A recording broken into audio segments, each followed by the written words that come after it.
iglesia, de igual manera la iglesia tampoco puede cambiar, moverse, ser flexible para complacer a nadie, por más poderoso, grande e influyente que sea.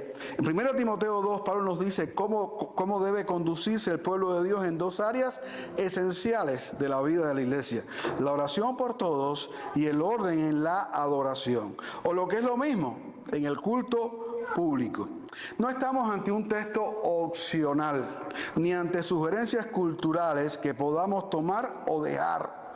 Estamos ante la palabra inspirada del Dios vivo, que nos dice cómo debe funcionar su casa, que no es nuestra, esa casa es de Él, aunque nosotros la vivimos. Y como hemos dicho en toda esta serie, ordenar la casa de Dios no es una carga, es un privilegio.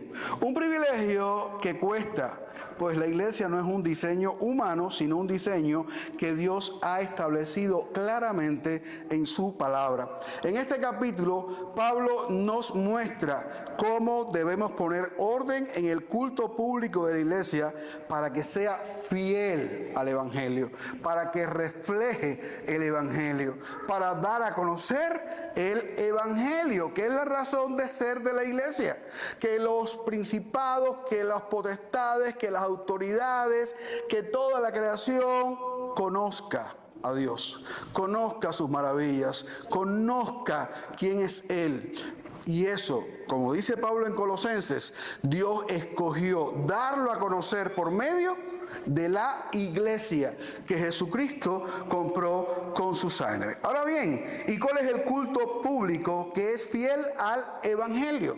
Todos nosotros venimos de diferentes estratos, de diferentes culturas evangélicas o eclesiásticas, de diferentes liturgias y formas de hacer la iglesia y todo lo que tiene que ver con la adoración. Por lo tanto, creo que vamos a poder entender perfectamente de lo que vamos a estar hablando en esta tarde. Y para eso vamos a ir a 1 Timoteo 2, donde vamos a encontrar cuál es el culto público que es fiel al Evangelio. Así que les invito a ir a 1 Timoteo capítulo número 2.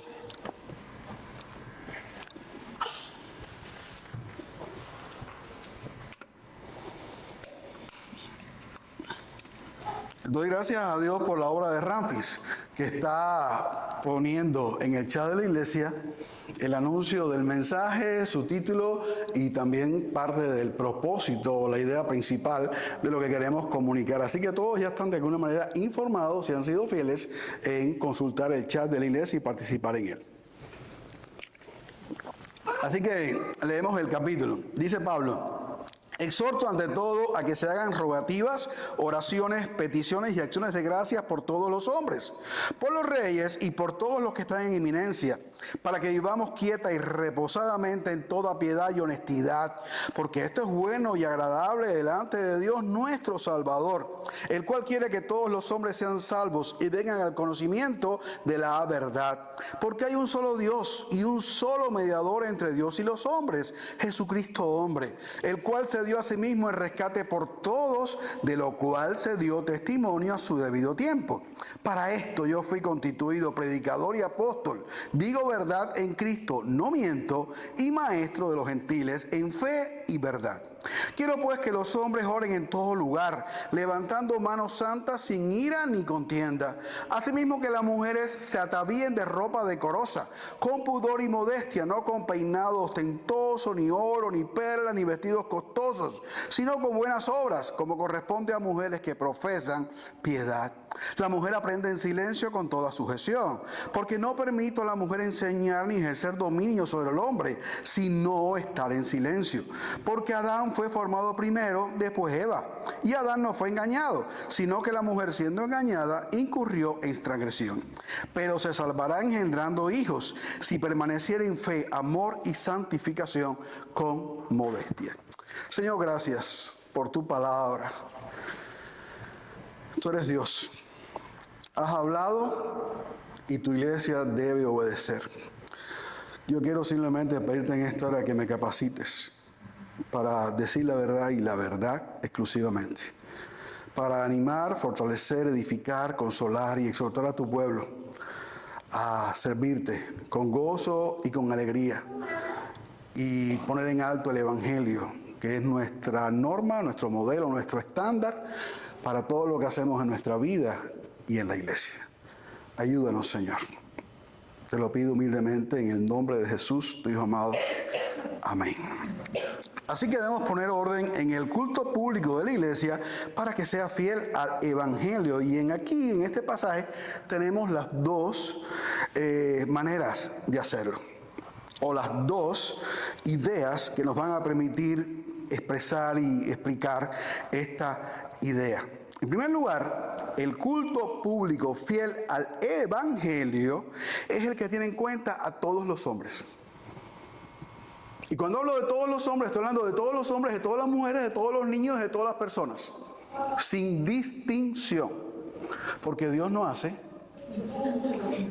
acepción de personas, y eso lo conocemos muy bien, pero no sabemos aplicarlo donde corresponde y de la manera que Dios dice que eso es o lo que significa. Así que el culto público fiel al Evangelio, en primer lugar, tiene prioridad en la oración por todos los hombres. Dice el versículo 1 y 2, exhorto pues, no está aquí, pero sí está en el original, teniendo en cuenta lo anterior. La iglesia estaba bajo la influencia de falsos maestros.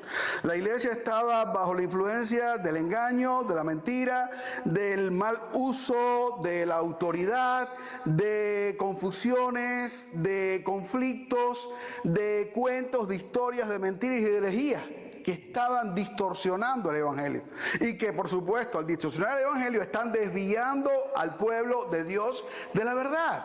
Pablo envía a Timoteo a Éfeso con la misión de callar la boca a todo el que está enseñando el error, a todo el que no se está sujetando al Evangelio de Jesucristo, a la clara, eficaz y verdadera enseñanza de la palabra de Dios, del Evangelio glorioso de Jesucristo. Por lo tanto, dice acá que la iglesia tiene que hacer oraciones, rogativas, oraciones, peticiones y acciones de gracias por todos los hombres, por los reyes y por todos los que están en eminencia, para que vivamos quieta y reposadamente en toda piedad y honestidad. Así que la prioridad de la iglesia en su culto, ¿qué tiene que ser? Orar conforme al Evangelio. Pablo urge que se hagan rogativas. Son distintas maneras de expresar la misma idea. Que el pueblo de Dios ore, implore, clame, pida su misericordia por todos los hombres. Y además de por todos los hombres simples, comunes, normales, los que tú conoces y los que no conoces, también por los reyes y por todos los que están en eminencia. La iglesia debe ser conocida no por sus quejas o críticas, sino por sus oraciones. Si la iglesia está viva, si la iglesia ha sido redimida, si la iglesia está regenerada, ¿qué hace la iglesia? La iglesia ora. ¿Se acuerdan de Pablo? Encontrado en el camino a Damasco, iba a perseguir cristianos, Cristo se le apareció, cayó a sus pies, el Señor le dio una encomienda que fuera apóstol en su nombre a las naciones, a los gentiles. Pero ¿quién iba a creer en un asesino? ¿Quién iba a creer en un perseguidor de Cristo y de su iglesia? ¿Quién iba a creer en aquella persona que simplemente se oponía ferozmente a Cristo y ponía por delante la ley, su historia, su pueblo, sus costumbres? Pues nadie iba a creer en él. Sin embargo, un poquito más adelante, para testimonio a las personas, había una clave que Bernabé la descubrió. Es muy simple. He aquí, él ora. Fue lo que se dijo. Sí, fue todo lo que ustedes quieran, pero ahora, ora. ¿A quién ora? Al Padre. En el nombre del Hijo y por el auxilio del Espíritu Santo. Esa es la medida de Pablo. Fue la primera clave de que él era un cristiano regenerado. Así que una iglesia que ha sido regenerada, ¿qué hace? Ora. Un cristiano que ha sido regenerado, Ora, invite tiempo en oración. Y cuando hablo de oración no estoy hablando que siempre se tiran en una esquina a orar de rodillas. O que se meten en el closet de la casa, nadie la interrumpa, a orar. No, la Biblia dice que debemos orar sin cesar, pero que debe ser ferviente, que debe ser conocido, que debe ser público nuestra vida o nuestra relación con Dios a través de la oración. Por lo tanto, Pablo oraba y la iglesia tiene que orar. Esto incluye orar por autoridades, incluso por las que no comparten nuestra fe o valores. Para nosotros hoy es fácil orar por Donald Trump, porque él hasta parece cristiano. Lo difícil es orar por Fidel Castro. Lo difícil es orar por Maduro. Lo difícil es orar por Petro. Lo difícil es orar por Hitler. O tal vez por Putin. O por Xi Jinping. O por cualquier otro dictador o déspota que persigue, que impide, que detiene el progreso y el avance del Evangelio y de la obra de Jesucristo. Para estos hermanos era un desafío que Pablo les pidiera que oraran por los reyes y por los que están en eminencia, por los que los perseguían, los maltrataban, los mataban y les impedían expresar con libertad su fe y su creencia en el único y verdadero Dios que dio a su Hijo para salvar a los pecadores, para salvarlos incluso a ellos. Así que esta petición era como un puñetazo en la cara. ¿Cómo tú me vas a mandar a mí a orar por los que me aborrecen? Pero eso es lo que dijo el Señor, que debemos amar, debemos perdonar aún a los que nos aborrecen y nos persiguen. Así que Pablo no está yendo a otro lado que simplemente a lo que Cristo hizo, que aún en la cruz oró por los que le estaban matando, porque no sabían lo que hacían. Así que buscamos simplemente obedecer a Dios, y esa obediencia a Dios y no otra cosa es lo que nos va a permitir vivir quieta y reposadamente en toda piedad y honestidad. Esto no significa que nuestra paz dependa de que los gobernantes sean justos o nos den libertad, o que nuestra oración tenga una respuesta instantánea, que por lo general usted sabe y yo sabemos que la iglesia en Cuba se pasó 60 y tantos años orando. Y aún los gobernantes son más déspotas, son más malos y son más enemigos del Evangelio de lo que fueron antes. No ha cambiado la situación, pero la iglesia sí ha cambiado al orar, aún por sus enemigos. Por lo tanto, la verdadera paz viene de obedecer a Dios orando como Él manda, lo cual produce tranquilidad de conciencia y confianza en su soberanía. Dios es el que pone y quita reyes, no somos nosotros. Y al que Dios ponga, Él sabe por qué lo puso y hasta cuándo lo puso. Y mientras el día llega, hay que orar. Simplemente orar. Aún si los gobernantes no favorecen a la iglesia, esta puede vivir piadosamente en medio de la adversidad, como lo hizo Pablo, que estando preso, oraba, cantaba, se gozaba en Dios y decía: yo estoy preso, pero la palabra de Dios no está presa. Así que oren por mí para que la palabra de Dios corra y sea glorificada y cumpla el propósito para el cual Dios lo envía. Adversidad, pero en medio de eso gozo y oración. La piedad, en el versículo 2, no es simple religiosidad, sino devoción obediente a Dios que transforma nuestra manera de vivir y orar. Aquí la piedad se muestra en nuestra disposición a obedecer un mandato difícil. Obedecer a Dios. Orar por quienes quizás consideramos enemigos. Más adelante, en el 3:16, Pablo revelará que esta piedad, ¿de dónde nace? Del misterio de la piedad, de Dios que se hizo carne y vino a este mundo a morir por los pecadores. Y ese misterio de la piedad ya sabemos, es Cristo mismo.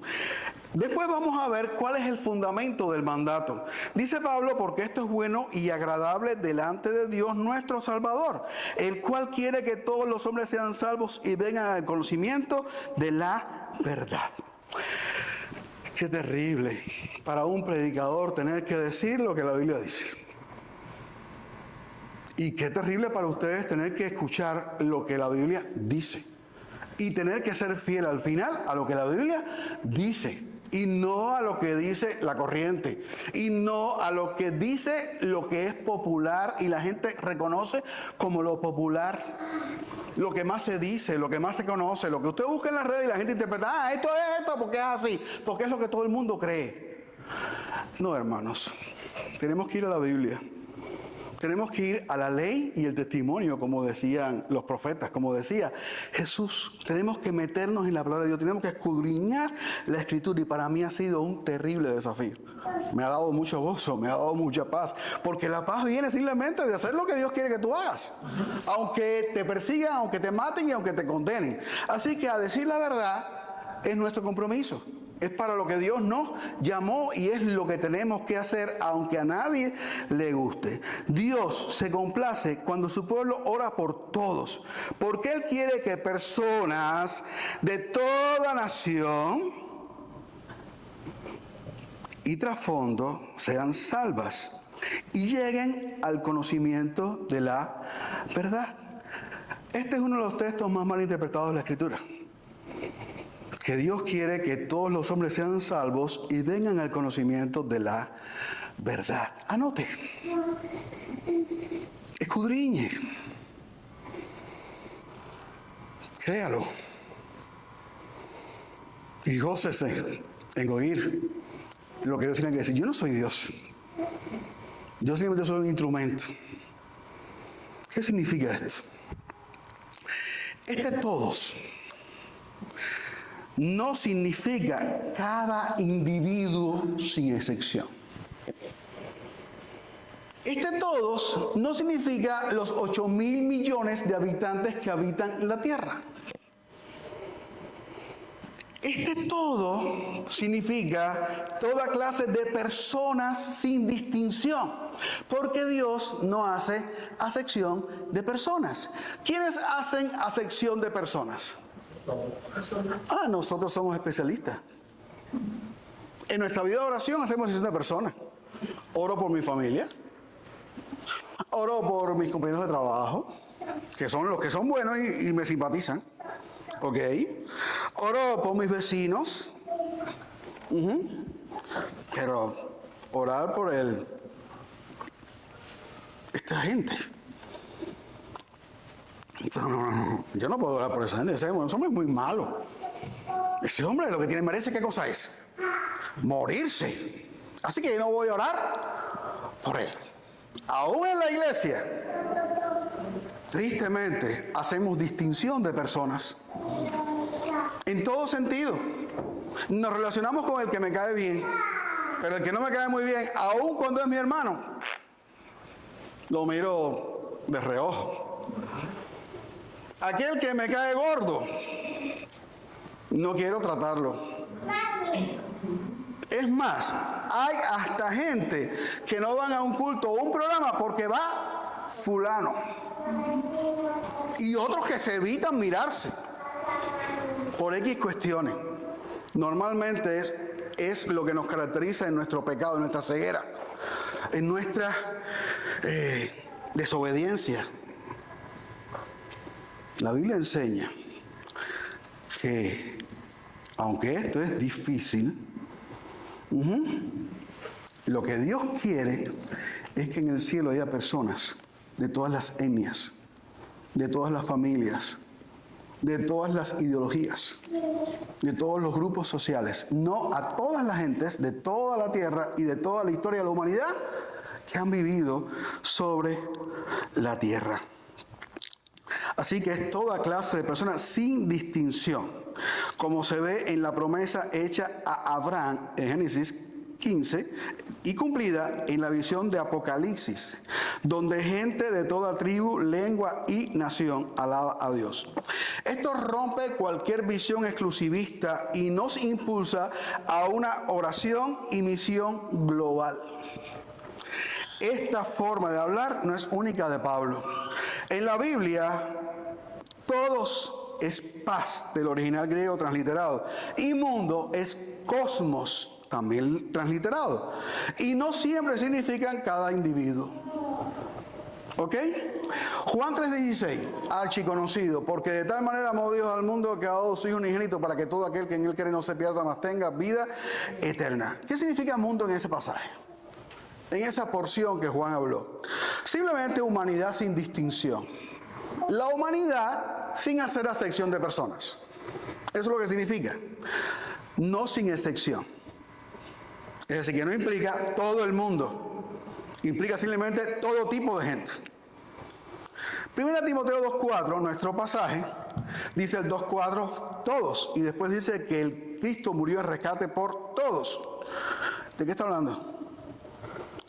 Toda clase de personas, ricos, pobres, inteligentes, brutos, gordos, flacos, cultos, incultos, blancos, negros, chinos, jabao, venezolanos, cubanos, colombianos, puertorriqueños,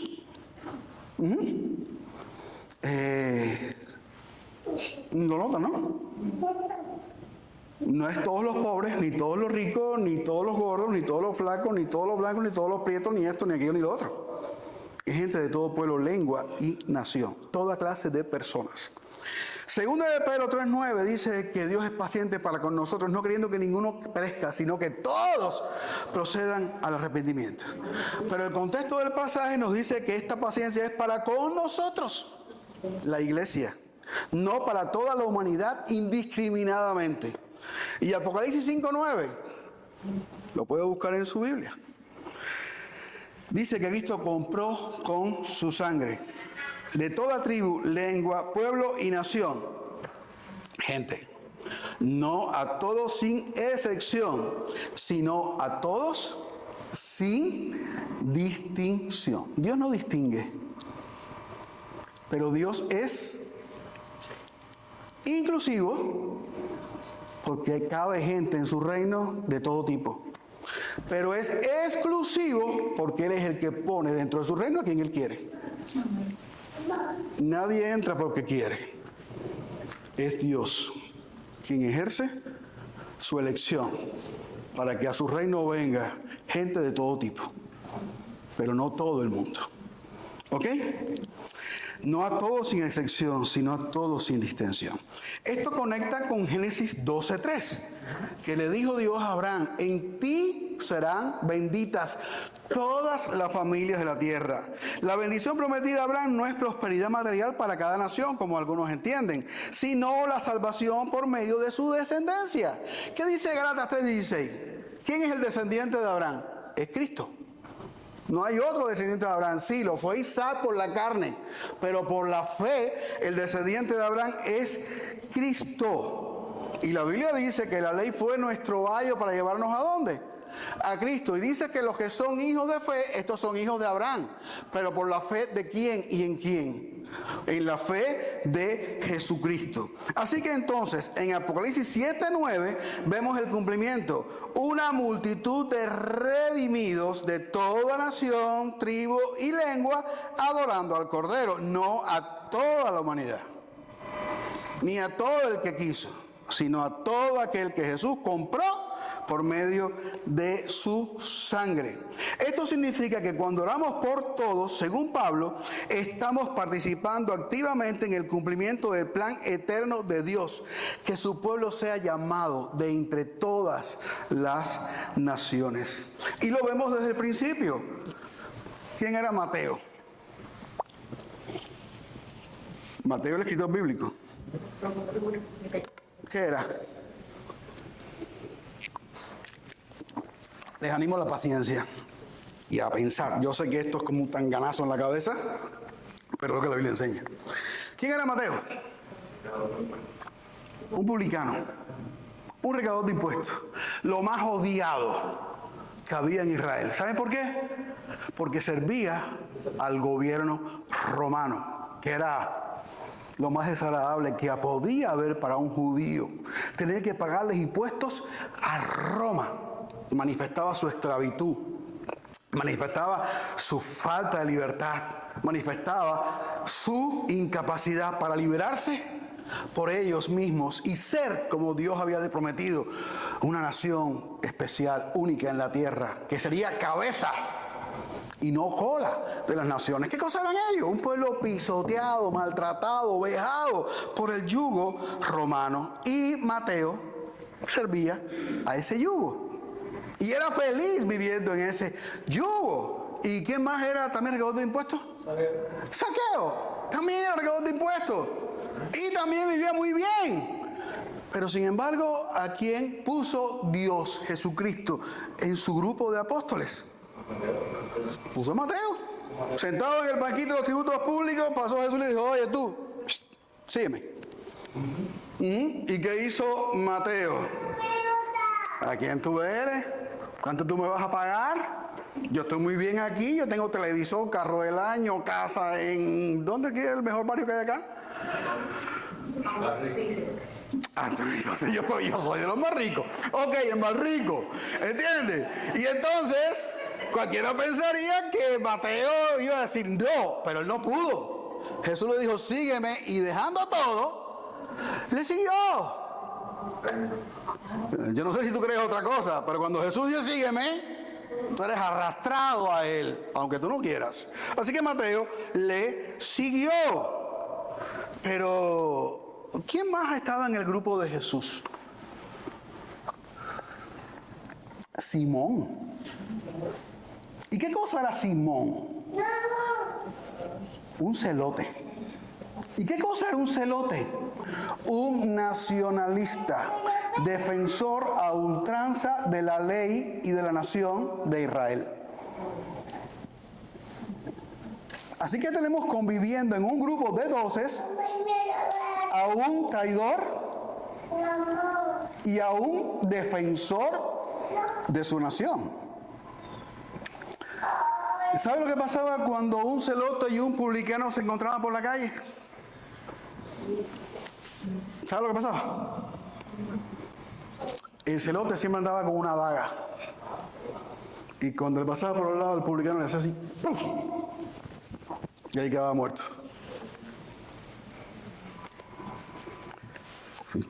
Jesús está loco. Jesús quería tener un conflicto en medio de su gente. No, Jesús sabía lo que hacía. Jesús vino ¿a qué? Para que gente de todo pueblo, lengua, nación, tendencia, cultura, forma de ser, lo que fuera, fueran redimidos por la sangre de Él.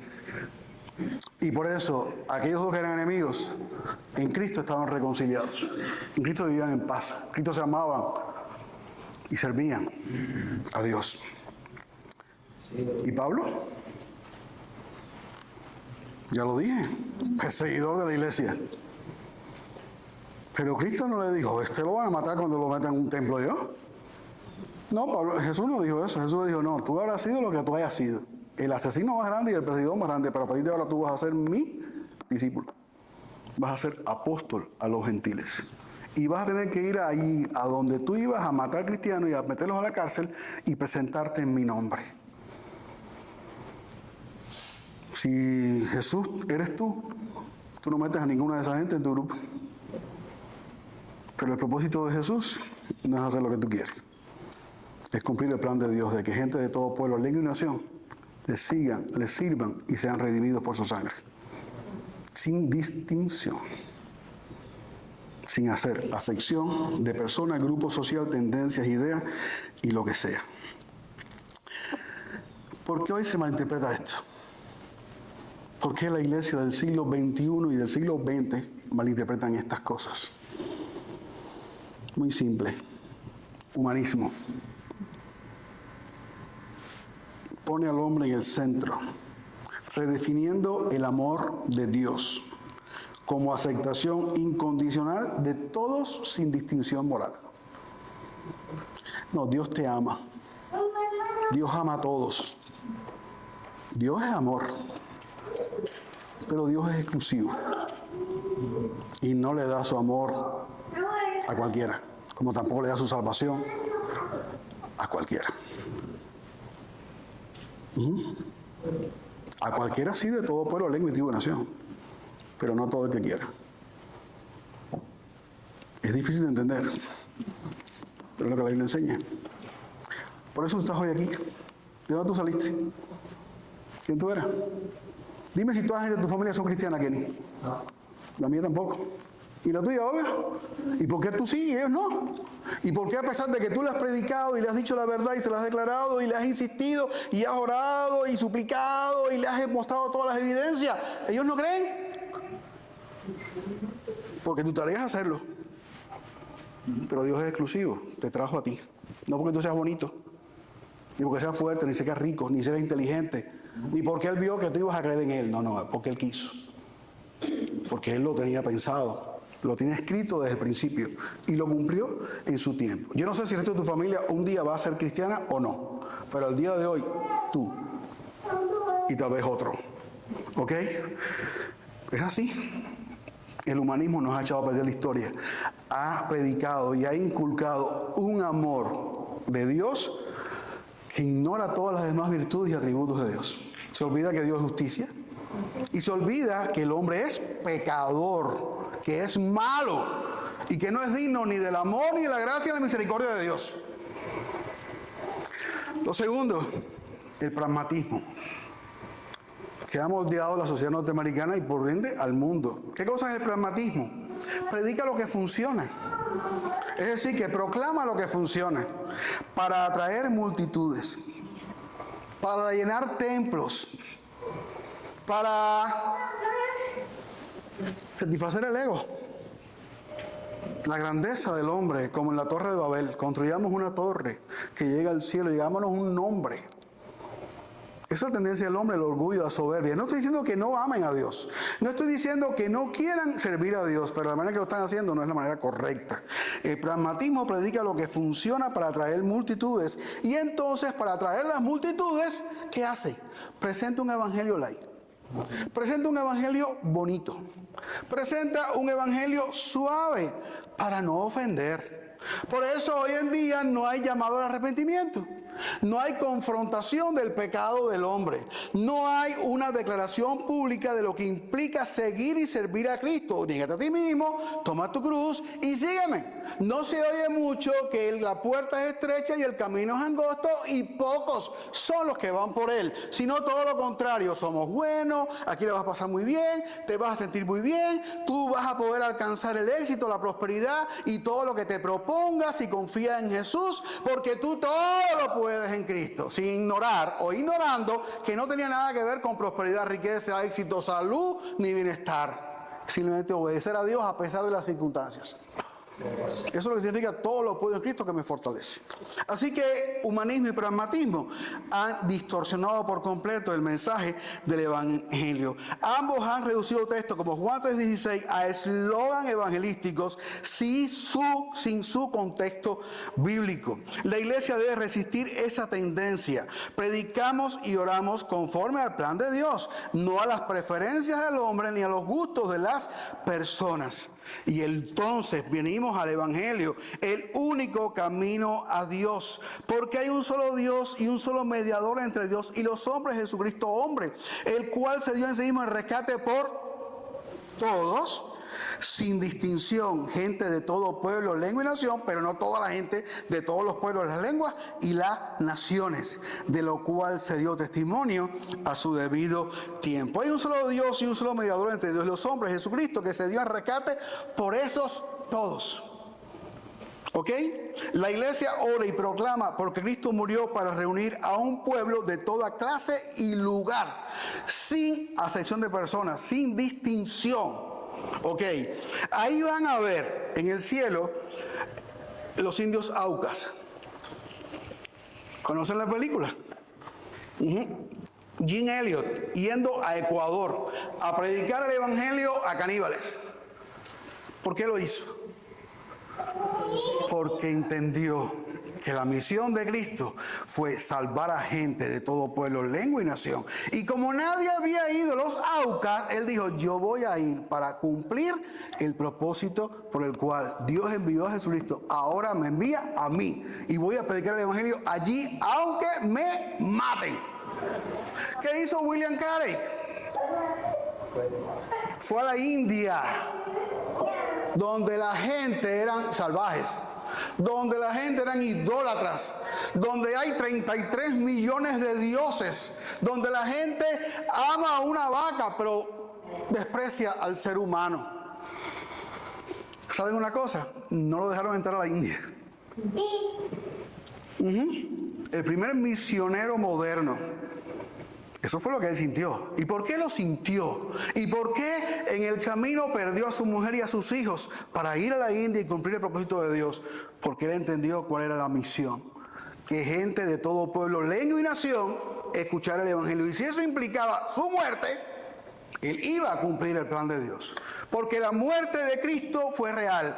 El plan de Dios implicó la muerte del Hijo. Así que si tienes que morir tú, tienes que morir y dejar tu comodidad y dejar tu estilo de vida y dejar lo que tú amas y lo que te agrada para abrazar lo que a Dios le agrada, lo que Dios quiere que tú hagas, lo que Dios te ha propuesto. Y por eso la iglesia no puede vivir para otra cosa que no sea para exaltar, obedecer y cumplir el plan de Dios demostrado en el Evangelio. Nuestra misión es anunciar este Evangelio y vivir de forma creíble, haciéndolo, orando. Y en nuestro culto tiene que haber oración por gente de todo pueblo, lengua, tribu y nación. Y en nuestras ofrendas tiene que estar incluido el deseo de obedecer a Dios para que el mensaje del Evangelio llegue a gente de todo pueblo, tierra, lengua y nación. Y si yo tengo que ir a gente de todo pueblo, lengua y nación, yo tengo que ir porque esa es la voluntad de Dios. Y yo soy su hijo y soy su instrumento. Yo fui comprado con sangre, no para vivir para mí, sino para vivir para Él. Y si tú no lo entiendes, estás muy mal parqueado. La razón de ser de la iglesia es anunciar el Evangelio a todas las naciones. Eso fue lo que dijo Jesucristo. Por tanto, id y haced discípulos, bautizándolos en el nombre del Padre, del Hijo y del Espíritu Santo, enseñándoles que guarden todas las cosas que yo os he mandado. Y aquí yo estoy con vosotros todos los días hasta el fin del mundo. Pablo empezó bien la tarea de ordenar el culto. Aquí se tiene que oír que hay una iglesia que vive el Evangelio, que proclama el Evangelio, que está dispuesta a obedecer el Evangelio y empieza orando por gente de todo tipo. Amado hermano, ora por personas fuera de tu ciclo inmediato. Haz de tus oraciones un reflejo de la amplitud del corazón de Dios. Que se escuche, que se sepa, que sea evidente a todos que estamos comprometidos con la misión y el Evangelio de Cristo. Recuerda que oramos y predicamos porque Cristo es el único mediador y salvador que se dio por todos sin distinción, sin hacer acepción de personas. ¿Cómo ordenar el culto público? En segundo lugar, el culto público fiel al Evangelio es el que toma en cuenta el diseño de Dios. No podemos hacer lo que nos da la gana. No podemos hacer lo que queremos. No podemos vivir de improvisaciones. No podemos querer meter la cuchareta en todo lo que Dios ha establecido para nosotros cambiarlo. Hay un diseño, hay un plan, hay una norma, hay una forma establecida por Dios. Pablo manda que los hombres oren en todo lugar. Por eso hay oración pública en la iglesia. Pero también manda cómo tiene que ser el liderazgo espiritual de la iglesia. Dice que los hombres oren en todo lugar, versículo 8. Quiero pues que los hombres oren en todo lugar, levantando manos santas, sin iras ni contienda.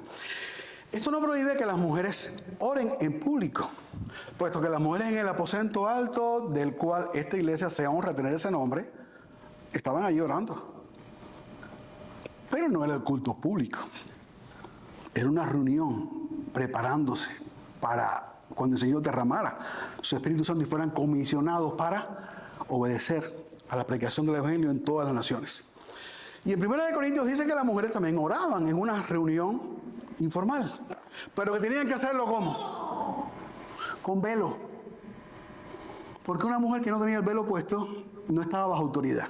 Y cuando la mujer se ponía el velo, era señal de que estaba bajo autoridad. Entonces lo que ella hacía, no lo hacía porque ella quería, sino porque había sido delegada en ella la autoridad de orar en el momento específico en que se le indicaba. Y también parece que no tenía nada que ver con el culto público, sino con la vida de oración común y formal, aún en privado. Pero Esto que no prohíbe que las mujeres oren en público, enfatiza que en el culto oficial del Día del Señor, la oración representativa está ligada al liderazgo espiritual de ancianos y pastores. ¿Por qué? Porque toda oración pública enseña. ¿Verdad o mentira? ¿Qué acabamos de hacer ahora mismo con nuestros cantos? Dígame qué hicimos. Predicar. ¿Qué dijo William? ¿Qué dijo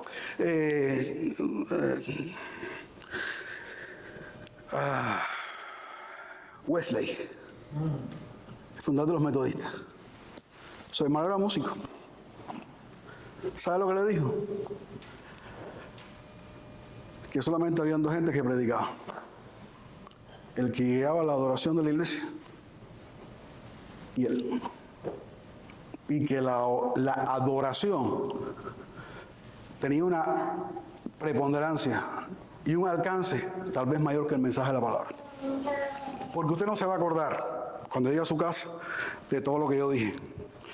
Pero usted se va a acordar de los 3 cantos que cantamos. Y aún usted se lo sabe de memoria. Y no se sabe mi mensaje de memoria. Al final de cuentas, ¿qué es lo que va a quedar? Lo que aquí cantamos. Qué tan importante y trascendental es el canto público.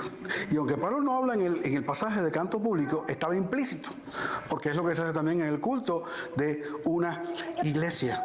Así que nuestro canto, ¿qué tiene que reflejar? El Evangelio. Por eso es que todo el tiempo hablamos de quién. De Cristo, de su cruz, de su obra, de la obra consumada, de lo que Él logró, de lo que, por qué lo hizo y para qué lo hizo y por qué nosotros estamos cantándole a Él. De eso habla el canto. Y no puedo hablar de otra cosa. No puedo hablar de lo bien que me siento y del gozo que yo tengo y que nadie me lo dio, que el mundo no me lo dio, que nada más me lo dio Dios. Y no está el Evangelio por ningún lado. Está muy bonito eso y muestra que tú estás muy contento, pero el que te escucha, ¿qué entiende? No ve la cruz, no ve la sangre, no ve el sacrificio, no ve la redención, no ve tu pecado, no ve tu maldad y no ve la gracia de Dios por ningún lado. Entonces nuestro canto tiene que exaltar a Cristo, tiene que proclamar su evangelio. Así que por lo tanto, el canto enseña. Y la oración pública también enseña. Así que por lo tanto, la oración representativa está ligada al liderazgo espiritual, porque toda la oración pública enseña. Aunque en cualquier reunión puede introducirse error por medio de la oración, el culto dominical tiene un peso y autoridad únicos, lo que demanda especial cuidado. No puede ser cualquiera. A veces en la iglesia, en un culto, lanzamos una oración, un motivo de oración, y los hermanos son penosos. Y los hermanos no se levantan. Y entonces uno que entró por ahí, que nadie lo conoce, que nadie sabe quién es, ni qué lo puso, se levanta y ora. ¿Y qué es lo que tú has creído? ¿Y cuál es tu doctrina? ¿Y cuáles son tus principios? Y no lo conocemos. Tampoco puede ser un neófito. Si no se puede ser un neófito para servir en el ministerio de la palabra, tampoco se puede ser un neófito para orar en la iglesia. Tiene que ser una persona que conozca el Evangelio, que conozca la razón del por qué estamos aquí, de por qué oramos, que edifique por medio de su oración. Aunque usted puede orar en su casa todo lo que quiera, pero en la iglesia tiene que ser gente capacitada, preparada, reconocidas.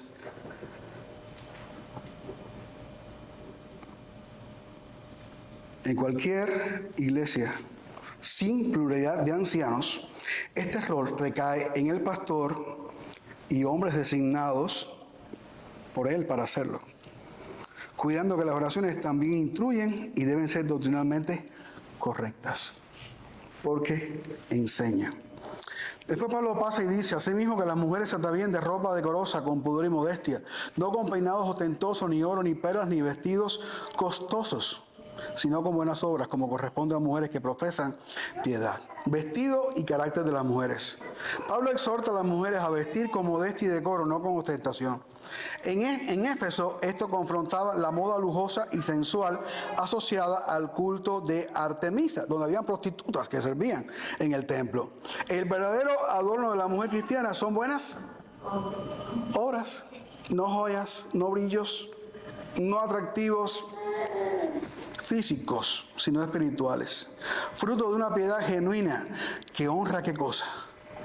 La piedad. ¿Qué cosa es la piedad? El Evangelio de Cristo en esto y en ser como Cristo en su obediencia, sujeción y sometimiento a la autoridad del Padre. Así que mujeres, obedezcan. No lo digo yo, lo dice la Biblia. Vístase decorosamente para que adorne la piedad, para que en todo exalte a Cristo y su Evangelio. Pero ahora viene algo difícil. Si esto de la ropa y de las modas y demás es difícil en la iglesia, y usted lo sabe, lo que viene ahora es una bomba.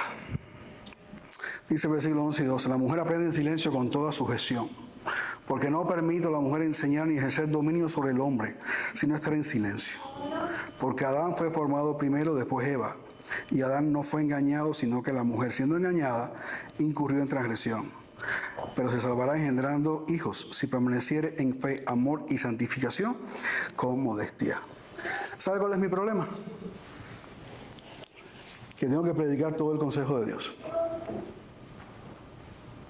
Si aquí no se predicara expositiva y consecutivamente, lo más probable es que este pasaje se hubiera hecho así, mira, y hubiéramos caído en otro lado. Pero la obligación de predicar expositiva y consecutivamente demanda que tenga que hacerle frente a todo lo que la Biblia enseña. ¿Se da cuenta del desafío? Usted no va a ir a hablar mucho de esto en otros lugares. Y si lo escucha, no va a oír lo que yo voy a decir. Va a oír cualquier otra cosa. Desde los círculos que permiten que una mujer sea pastora, hasta los círculos en que una mujer puede hacer lo que hace un pastor sin ser pastor. ¿Ok?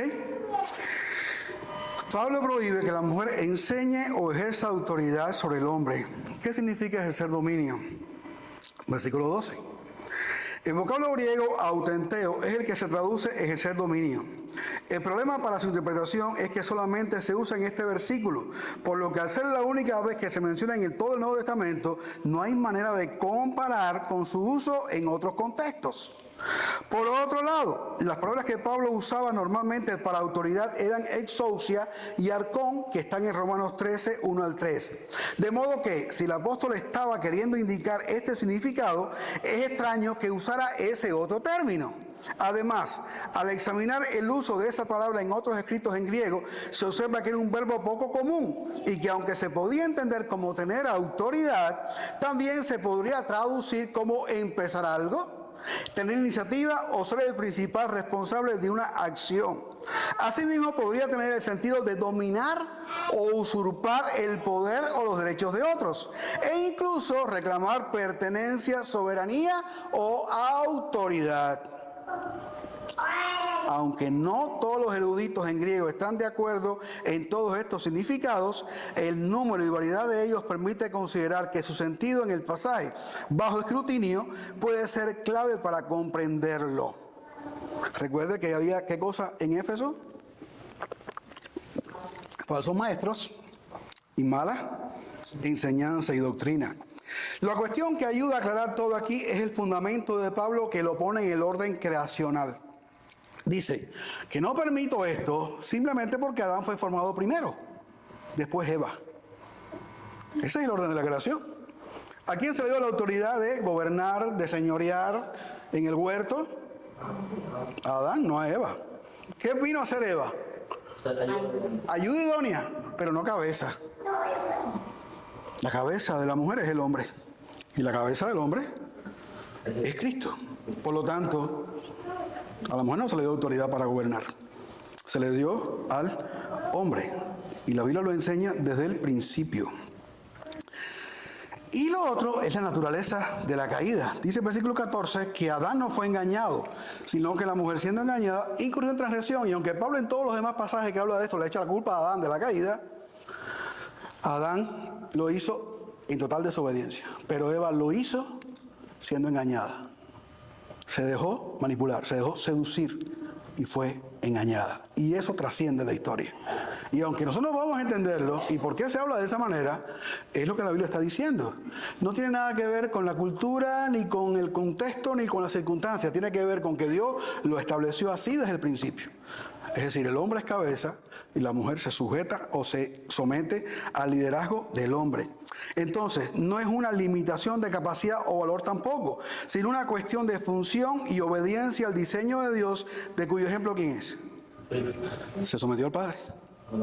Se dio a sí mismo el rescate por todos, en obediencia al Padre, para cumplir la voluntad de Dios. Él vino sin que tú lo merecieras y se dejó clavar en una cruz que no le correspondía, para salvar al pecador en obediencia al Padre, para glorificar el nombre de Dios. ¿Tú quieres glorificar el nombre de Dios?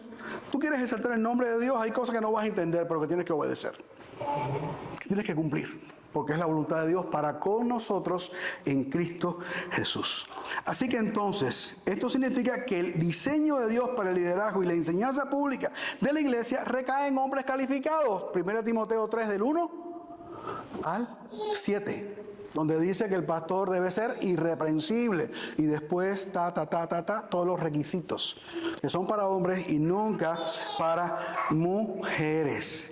Mientras que las mujeres pueden orar en otro lugar, en la iglesia, la oración, la enseñanza, recae en hombres calificados. Esto incluye la predicación, el gobierno y la dirección de oraciones representativas.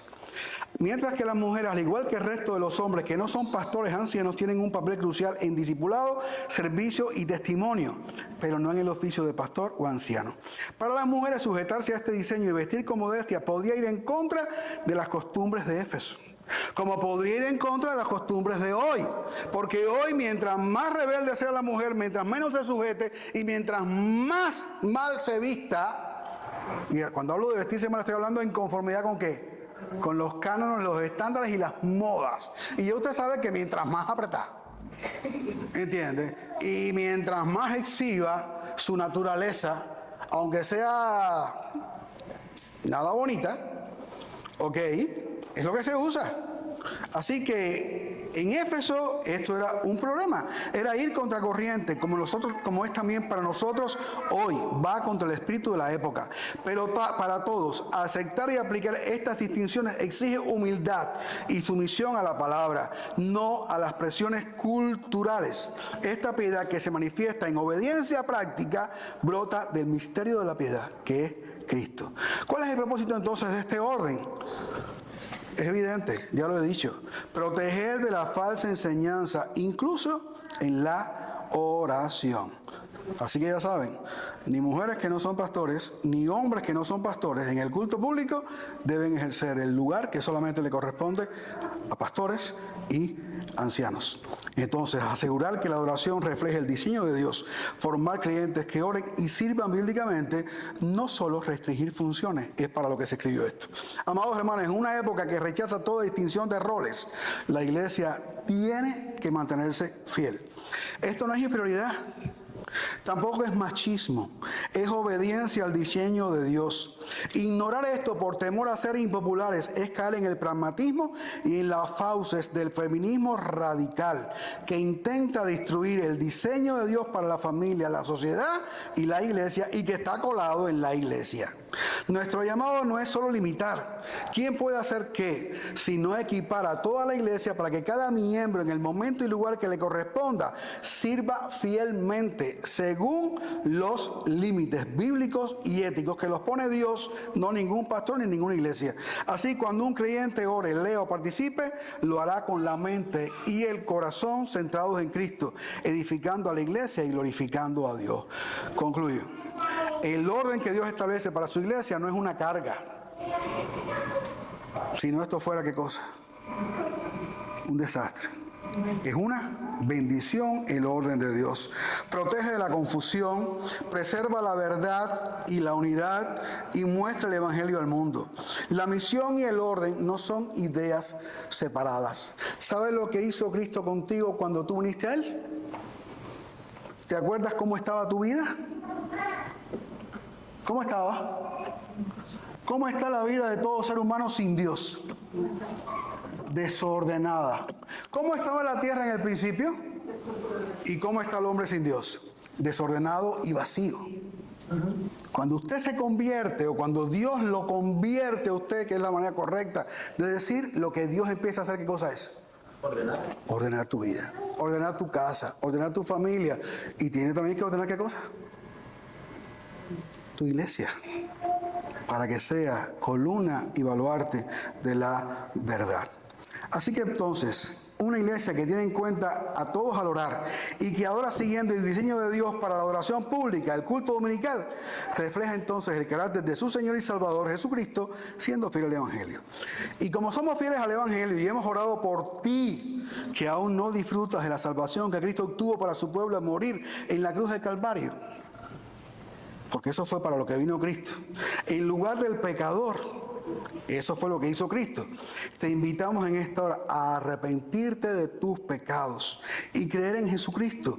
Él es el único mediador entre Dios y los hombres. Él es el único mediador disponible y eficaz para conducirte a Dios y a una relación armoniosa con Él. Jesús lo dijo: yo soy el camino y la verdad y la vida, y nadie viene al Padre si no es por mí. Te animo, hermano, amigo, familiar que nos visitas en esta tarde y que aún no eres cristiano, que aún no tienes una relación con Dios a través de su Hijo Jesucristo. Aprovecha esta invitación que te hacemos y ven a ser parte de ese grupo de gente de todo pueblo, de toda lengua, de toda nación, que un día adorarán a Dios en el cielo en vez de padecer eternamente en el infierno. Oremos como iglesia por toda clase de personas, confiando en el único mediador que hace posible la salvación de todo tipo de gente sin distinción. Guardemos el orden del culto público para la gloria de Dios y el bien del pueblo de Dios. Y formemos creyentes que sirvan y oren bíblicamente en cada contexto que Dios les permita. Recordemos, para que sea fiel al Evangelio, ¿qué tiene que hacer la iglesia? Poner orden en el culto público.